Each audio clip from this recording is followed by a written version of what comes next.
dimanapun Anda berada, selamat datang di podcast kami. Kali ini kami akan membahas bertemakan refleksi diri, kemudian filosofi pendidikan, dan yang terakhir adalah implementasi di abad 21.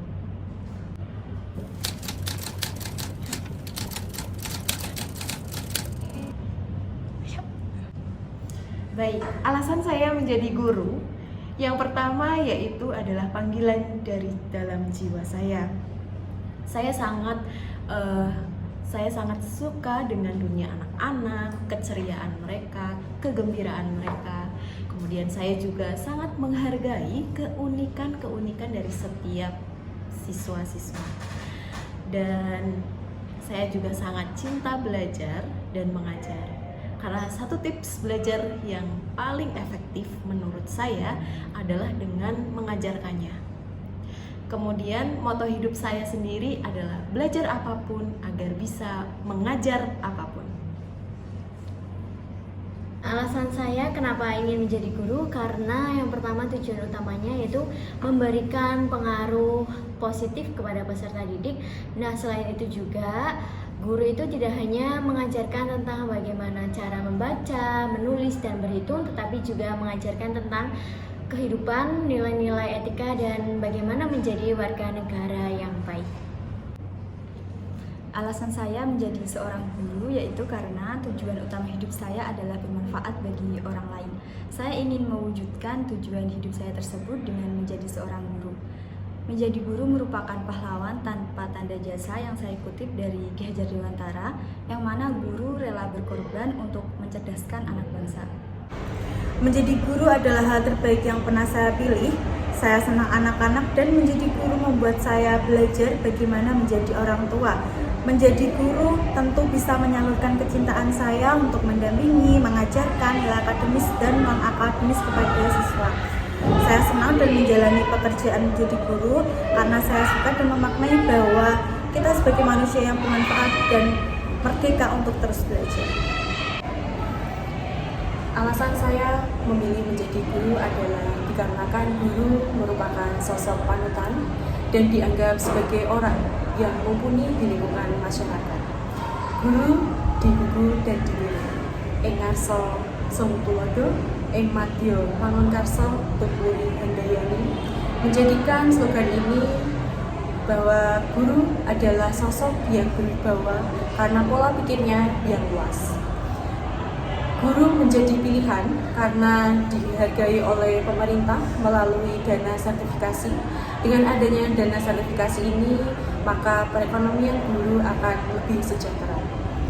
Mengapa guru membahagiakan bagi saya? Karena saya bisa membimbing dan mendidik generasi bangsa.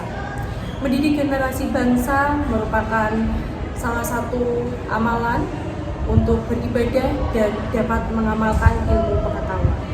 Saya bangga menjadi guru karena profesi guru adalah investasi di dunia dan di akhirat. Sosok Ki Hajar Dewantara dan pemikirannya.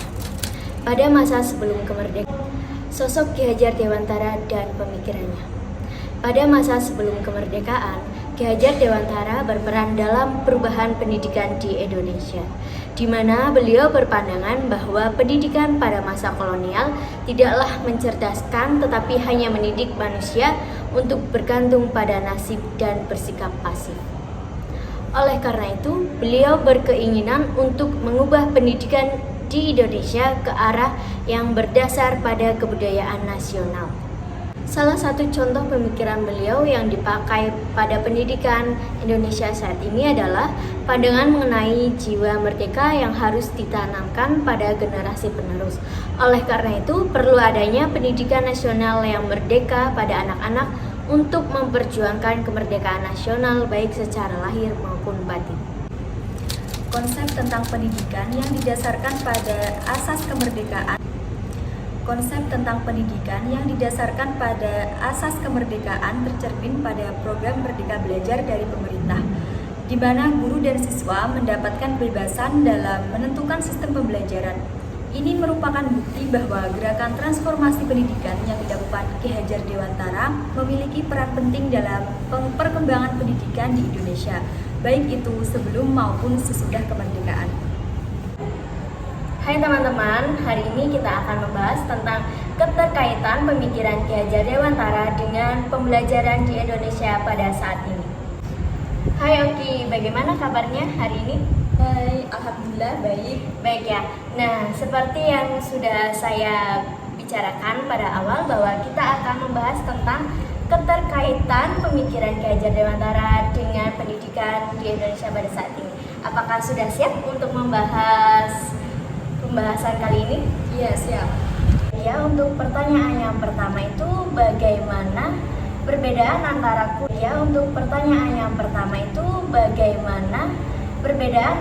kurikulum 2013 dengan kurikulum Merdeka? Silahkan Kak Oki. Menurut saya perbedaan kurikulum Merdeka dengan kurikulum 2013 yaitu kurikulum Merdeka fokus pada pengembangan karakter dan moral siswa, sedangkan kurikulum 2013 fokus pada kemampuan akademik siswa secara umum. Sedangkan pelaksanaan kurikulum Merdeka lebih fleksibel dan memberikan kebebasan kepada guru untuk mengembangkan pembelajaran, sedangkan kurikulum 2013 lebih terstruktur dan memiliki pedoman yang jelas. Baik ya, jadi menurut Kak Oki dari pertanyaan yang pertama itu bagaimana perbedaan kurikulum 2013 dan kurikulum Merdeka, bahwa kurikulum Merdeka itu memberikan kebebasan kepada guru dan siswa untuk mengeksplor materi yang ada di dalam modul ajar, sedangkan kurikulum 2013 itu lebih terstruktur. Seperti itu ya? Iya. Ya, untuk pertanyaan yang pertama itu bagaimana perbedaan antara kurikulum. Baik, oke, kita akan lanjut ke pertanyaan yang kedua ya. Bagaimana kondisi ideal pembelajaran pada abad 21 itu seperti apa sih kira-kira menurut pendapatnya? Oke, silahkan. Nah, jadi pembelajaran abad 21 ini menekankan adanya perubahan pemikiran serta perilaku pada peserta didik agar selalu peduli dengan masalah di lingkungannya. Caranya dengan selalu berpikir kritis dan berorientasi pada pemecahan masalah, kreatif, berkolaborasi dengan sesama, dan selalu menjalin komunikasi dengan lingkungan. Baik ya, jadi menurut Oki tadi tentang kondisi ideal pembelajaran pada abad 21 itu bahwa pembelajaran pada saat ini itu menekankan siswa untuk berpikir kritis dan berorientasi pada pemecahan masalah. Baik ya, untuk pertanyaan ketiga yaitu pertanyaan terakhir sebelum kita tutup podcast kali ini. Pertanyaan terakhir itu bagaimana kondisi lapangan pembelajaran saat ini yang kita temui? Silahkan Kak Oki.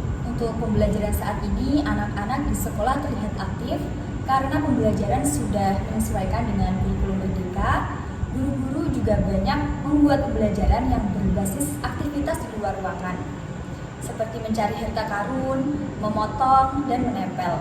Pembelajaran juga tidak hanya duduk, diam, dan pasif, namun anak-anak bisa memberi kontribusi aktif dan pembelajaran berlangsung menyenangkan. Baik ya, jadi kondisi lapangan pembelajaran saat ini yang kita temui juga bisa dilakukan secara outdoor ya, di luar kelas juga bisa ya, agar pembelajaran menjadi lebih menyenangkan. Baik Kak Oki, pertanyaan sudah kita ajukan ke Kak Oki ya, ada 3 pertanyaan. Ada perbedaan kurikulum 13 dengan kurikulum Merdeka, ada kondisi ideal, dan juga yang terakhir ini ada kondisi lapangan pembelajaran yang kita temui. Baik ya, dari pembahasan yang sudah kita bahas dapat disimpulkan bahwa adanya keterkaitan antara pembelajaran di Indonesia pada saat ini dengan pemikiran Ki Hajar Dewantara. Dan juga tentu saja pembelajaran pada saat ini sudah selaras dengan pemikiran Ki Hajar Dewantara. Terima kasih Oki pada kesempatan kali ini untuk waktunya berbagi ilmu dan pengalaman yang sangat luar biasa. Sama-sama, semoga kegiatan kali ini, podcast ini dapat bermanfaat untuk kita semua. Teman-teman, demikian video yang telah kami lakukan, yaitu membahas tentang keterkaitan pemikiran Ki Hajar Dewantara dengan pendidikan Indonesia pada saat ini. Semoga apa yang kita sampaikan pada podcast kali ini bermanfaat bagi teman-teman semuanya. Terima kasih.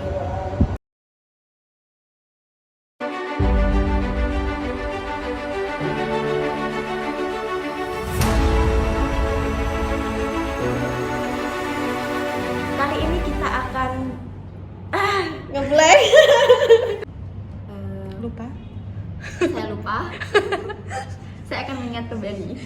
Ada akan menemani saya untuk membahas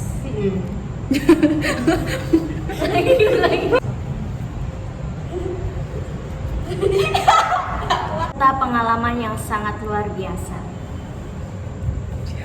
Aku jawab.